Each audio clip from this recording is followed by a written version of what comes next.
사도신경으로 우리의 신앙을 고백하겠습니다. 나는 전능하신 아버지 하나님, 천지의 창조주를 믿습니다. 나는 그의 유일하신 아들, 우리 주 예수 그리스도를 믿습니다. 그는 성령으로 잉태되어 동정녀 마리에게서 나시고 본디오 빌라도에게 고난을 받아 십자가에 못 박혀 죽으시고 장사된 지 사흘 만에 죽은 자 가운데서 다시 살아나셨으며 하늘에 오르시어 전능하신 아버지 하나님 우편에 앉아 계시다가 거기로부터 살아있는 자와 죽은 자를 심판하러 오십니다. 나는 성령을 믿으며 거룩한 공교회와 성도의 교제와 죄를 용서받는 것과 몸의 부활과 영생을 믿습니다. 아멘. 찬송가 336장입니다. 찬송가 336장 함께 찬양합니다.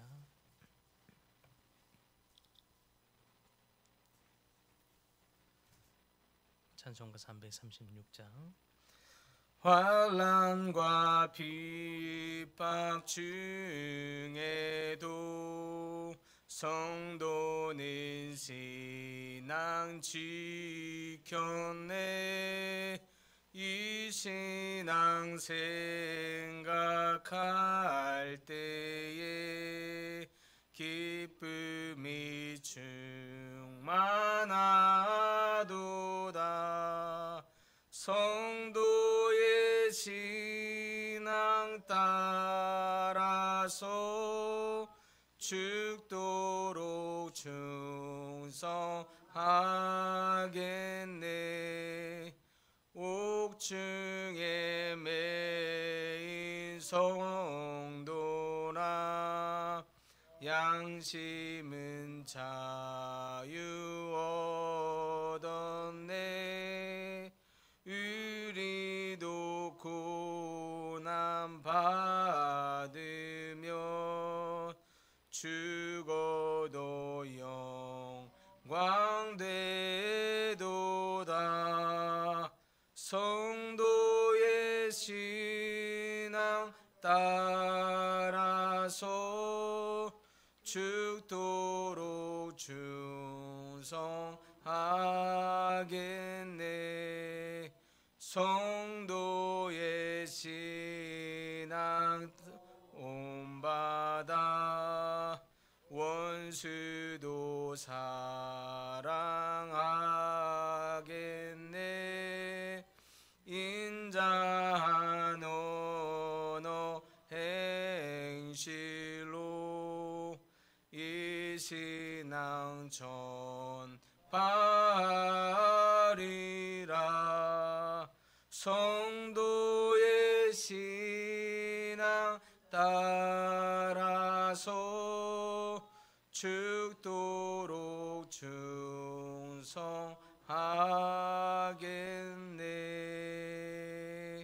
아멘.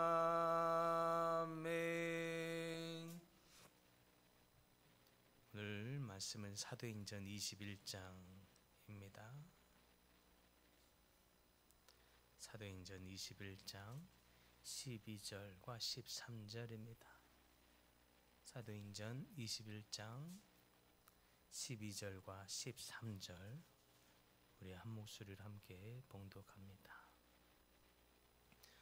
우리가 그 말을 듣고 그곳 사람들과 더불어 바울에게 예루살렘으로 올라가지 말라 권하니 바울이 대답하되 여러분이 어찌하여 울어 내 마음을 상하게 하느냐.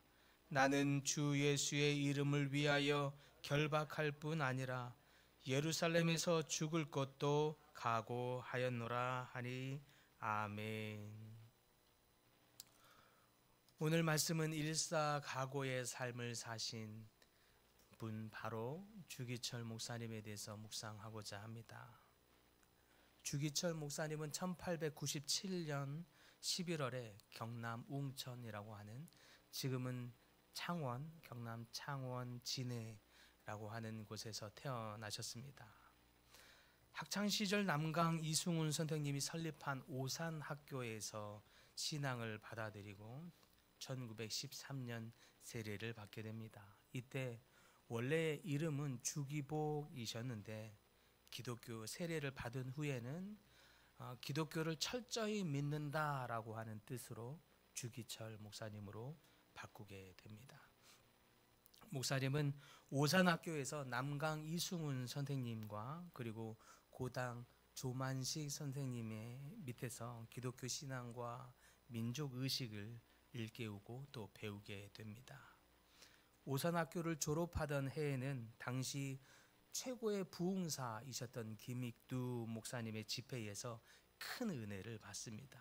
큰 은혜를 경험하고서는 거기에서 목회자의 부르심을 깨닫습니다. 그리고 평양 장로의 신학교에 입학하여 1926년 졸업하고 목사님이 됩니다. 졸업하는 해에 매우 힘든 시기를 겪고 있었던 부산의 초량교회라고 하는 곳으로 부임합니다.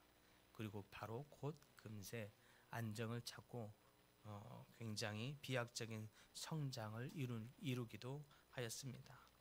그렇게 5년쯤 흘렀을 때 교회가 또 갈기갈기 찢겨진 상황에 놓이게 되었다는 마산의 문창교회에 대한 소식을 듣고 그 교회로부터의 간곡한 부탁에 못 이겨 하나님의 뜻을 물은 다음에는 이제 좀 안정을 되찾아가던 이 평안한 임지보다는 오히려 또다시 어려운 교회로 가서 다시 안정과 회복, 부흥의 역사를 또 경험하기도 하였습니다. 이렇게 부임하는 곳마다 부흥을 일으키는 이 목사님은 1936년에는 평양 산정현교회의 장로님이시자 스승이셨던 조만식 선생님이 마산까지 내려와서는 간곡한 요청을 하는 바람에 평양 산정현교회 담임으로 부임하게 됩니다. 당시 일제는 신사참배를 강요하면서 모든 공예배를 시작하기 전에는 먼저 신사참배를 하도록 강요하고 있었습니다. 일본의 취지는 신사참배는 종교의식이 아니라 그냥 국가의식이다, 이러한 논리를 앞세우며 합리화했었지만 많은 교회와 목회자들이 절대 불가 방침을 세우면서 반발하는 바람에 오히려 그 이후에는 더 큰 핍박을 당하게 됩니다. 그러자 이에 반발하는 모든 선교사를 추방하고 또 기독교 학교를 문을 닫게 만들기도 했습니다. 그렇게 핍박이 심할 때에 주기철 목사님은 학교에 가서 자기 희생을 통한 신앙의 실천을 강조한 일사각오라고 하는 제목으로 설교하기도 합니다. 한번 죽는 것은 사람에게 정하신 것이요 그 후에는 심판이 있으리라. 그러니 일사각오, 죽음을 각오하고 나서라 라고 하는 뜻으로 이야기합니다. 한 번 죽지 두 번 죽는 것은 아니니 하나님이 주신 사명의 뜻을 따르기로 결심한 일에 확신과 담대함으로 하며 억지로가 아니라 넘치는 행복과 기쁨으로 죽기를 각오하며 따르라. 이러한 말들로 모든 학생들에게 감명 깊은 설교를 전하였습니다. 이때 주기철 목사님이 말하기를 나는 비굴하게 살기 위해 우상 앞에 절하지 아니한다, 절할 수 없다, 이러한 유명한 말을 남기기도 하였습니다. 그럼에도 불구하고 극심한 일제의 탄압에 결국 견디지 못해 1936년 가톨릭 교회가 제일 먼저 신사참배를 받아들이게 됩니다. 그리고 이어서 안식교와 성결교, 구세군 성공의 감리교회가 차례로 굴복하는 일이 생겼습니다. 1938년 9월 10일에는 그때 열린 장로교 총회에서는 이미 일제에 회유되어 굴복한 목사들이 소위 신사참배 솔선수범 이행서라고 하는 결의안을 발표하고 강대상 앞에 긴 칼을 찬 경찰들과 좌우 양편에는 무장 군인들까지 모든 목사들을 둘러싸고 압박하면서 있었습니다. 그런 중에도 반대하는 사람은 바로 끌려가서 목배임을 당하거나 심한 고문을 당하는 이런 상황이 벌어지면서 결국 신사참배를 받아들이고 마는 일이 생겼습니다. 장로교 총회에서 신사참배 결의안을 통과시키기 위해서 주기철 목사님을 아예 총회에 참석하지 못하도록 하기 위해서 일본 경찰들은 주기철 목사님을 미리 감옥에 가두어 두었다가 총회가 끝난 다음에 풀어주는 일도 있었습니다. 그런 일로 신사참배를 더욱 강하게 반대하며 회개하도록 호통을 치던 주기철 목사님은 일제에 의해서 여러 차례 붙잡혀 고문당하고 감옥에 갇히기를 반복하였습니다. 그런데도 주기철 목사와 산정현 교회를 굴복시킬 수 없었던 일제들은 친일 목사님들 그 분들을 앞세워서 임시 목회를 엽니다. 그런 뒤 주기철 목사를 파면시켜 버립니다. 그리고 주기철 목사의 가족들까지 다 길거리로 내쫓아 버렸습니다. 친일파 목사님을 그리고 그 교회에 보내는 일도 자행했습니다. 산정현 교회는 이에 또한 굴하지 않고 따로 모여 예배를 드리는 일을 벌이자 결국 친일 목사님들과 일본 경찰들에 의해서 교인들을 다 내쫓고 교회를 폐쇄하는 일까지 벌어졌습니다. 한 번은 감옥에서 잠시 풀려났을 때 성도들 앞에서 목사님이 이렇게 설교하셨습니다. 이 목숨을 아끼어 주님을 욕되지 않게 하옵소서. 이 몸이 부서져 가루가 된다 해도 주의 계명을 지키게 하옵소서. 주님, 나 위에 죽으셨거늘 내가 어찌 죽음을 무서워하겠습니까? 다만 일사각오가 있을 뿐입니다. 주님을 위하여 오는 십자가를 내가 이제 피하였다가 이 다음 주님이 너는 내가 준 유일한 유산인 고난의 십자가를 어찌하고 왔느냐 물으시면 내가 무슨 말로 대답하랴? 예수님을 위하여 가시관을 예수님은 우리를 위하여 가시관을 쓰셨는데 그의 종이요 제자인 우리는 왜 면류관을 쓰려 하는가? 일제는 감옥에 갇힌 주기철 목사의 신앙의 절개를 꺾기 위해서 수없이 많은 매질을 자행하였습니다. 한 번은 가족을 불러다 놓고 그 앞에 목사님을 공중에 대롱대롱 매달아 놓고는 매를 쳐서 그 몸뚱아리가 대롱대롱 그네처럼 왔다 갔다 하게 만들면서 고문을 하는 잔인한 일도 서슴지 않았습니다. 그러다가 매를 맞다가 기절하면 물을 뿌려서 깨우고 또 매질을 하여서 기절하면 또 깨워서 또 때리기를 얼마나 반복했는지 모릅니다. 물고문에다가 전기 고문까지 계속되는 고문으로 온몸이 쇠약해진 주기철 목사님을 간수가 등에 업혀서 사모님을 만날 수 있게 한 일이 있었습니다. 매일 밤낮으로 눈물로 기도만 하던 사모님이 주기철 목사님에게 이렇게 말했다고 합니다. 당신은 꼭 승리하셔야 합니다. 절대 살아서는 이 문 밖을 나올 수 없습니다. 그러자 주기철 목사님이 대답합니다. 그렇소. 내 오래지 않아 주님 나라에 갈 것이요. 거기서 교회와 조선을 위해서 기도하겠소. 내 이 죽음이 하늘의 썩은 미랄이 되어서 조선교회를 구해주기를 바랄 뿐이요.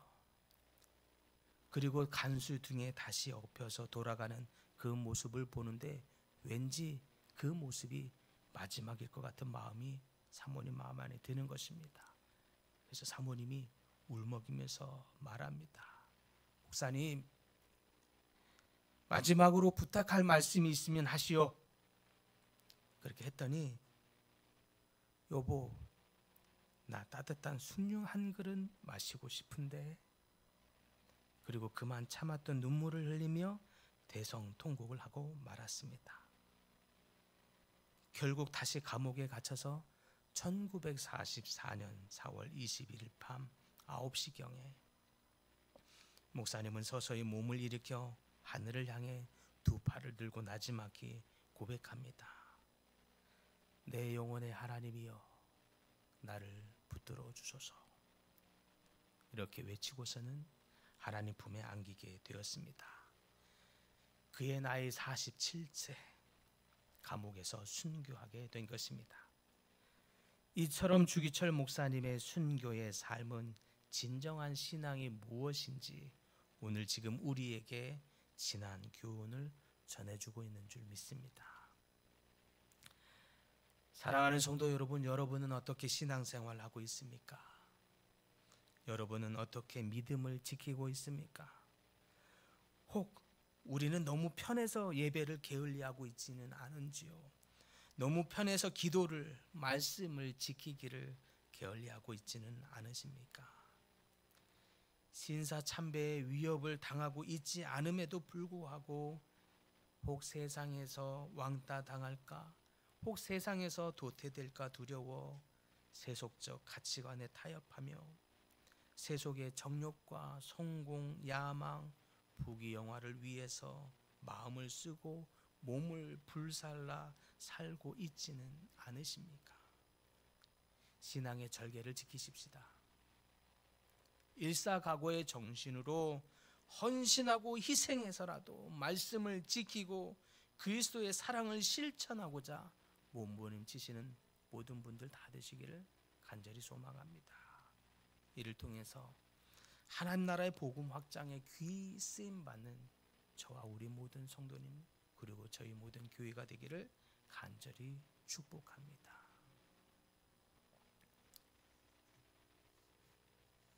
주님, 한 번 죽는 것은 사람에게 정하신 것이요 그 후에는 심판이 있으리라 말씀하신 이 말씀처럼 일사각오 죽음을 각오하고 나서라라고 하는 이 말씀대로 삶을 살았던 하나님의 종 주기철 목사님을 이 땅 대한민국의 미랄로 보내주셔서 감사합니다. 하나님, 이 한 분의 삶이 이 땅의 미랄이 되어서 수많은 교회들을 다시 일깨워 회개하여 돌이켜 주님 앞에 나와 주님 앞에 다시 쓰임받는 교회가 되게 한 것처럼 하나님 우리의 삶을 돌아보아 혹 우리가 일사각오의 삶이 아니라 오히려 세상에서 도태될까, 세상에서 뒤처질까 두려워 더 열심히 세상의 세속적 가치관에 타협하며 살 수밖에 없었노라 합리화하면서 살았던 우리의 삶들 있었다면 돌이켜 회개하게 하여 주시고 다시 한번 주님이 주셨던 이 말씀처럼 그리고 이 땅의 미라로 보내주신 목사님의 삶처럼 일사각오의 정신으로 주님 나라를 위하여 거룩한 뜻을 품고 죽기를 각오하기까지 하나님의 말씀을 우리 가운데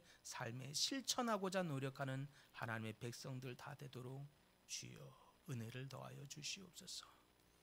주님의 말씀을 따라 각오하며 나가는 하나님의 백성들을 통하여 하나님 나라의 확장이 있게 하여 주시고 하나님의 나라의 놀라운 역사가 있게 하여 주시옵소서. 주님, 여러 가지 질병으로 고통받는 하나님의 백성들 기억하여 주시고 치료하여 주시며 회복하게 하여 주시고 심령의 평안함까지 허락하여 주시옵소서. 예수님의 이름으로 기도드립니다. 아멘.